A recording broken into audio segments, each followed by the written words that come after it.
I managed to read a little bit more of the Odyssey last night, although not quite as much as I had hoped because I've been really tired lately, so I was literally falling asleep as I was reading it, but not because I was bored or anything.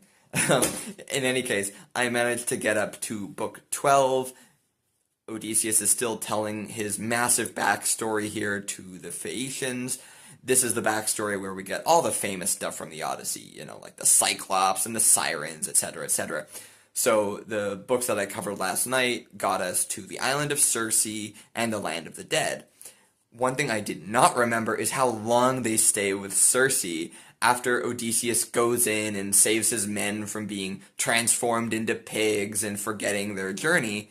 He decides to just, thanks to Hermes' prompting, sleeps with Circe and stays there a whole year, so I can't help but feel that Circe kind of got her way a little bit in delaying the men for that long.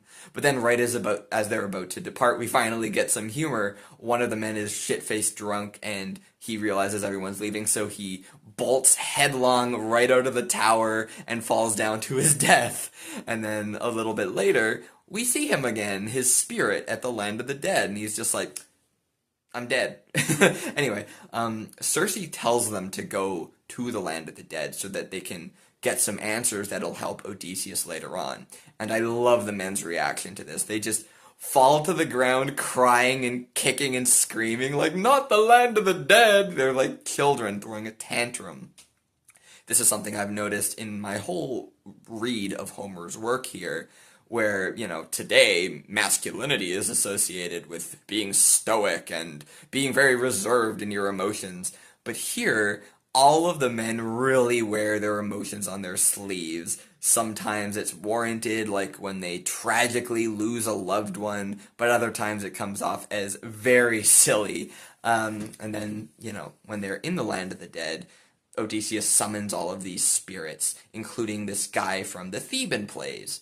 The last time I read the Odyssey, I hadn't read the Theban plays, so this was kind of going over my head here. But now that I've read the Theban plays, I'm really catching the significance of all of this and how it relates. There's also a lot of references to the Oresteia, but unfortunately I haven't read those yet. So I know there's a lot more that I can still gain from reading other Greek myths and understanding Homer and all that. But yeah, I'm really enjoying it. I'm interested in the piety lessons being taught because Odysseus is meeting spirits who are like these warning tales for what'll happen to you if you don't listen to the gods properly and all that. So hopefully you enjoy listening to my updates as I continue to read through Homer.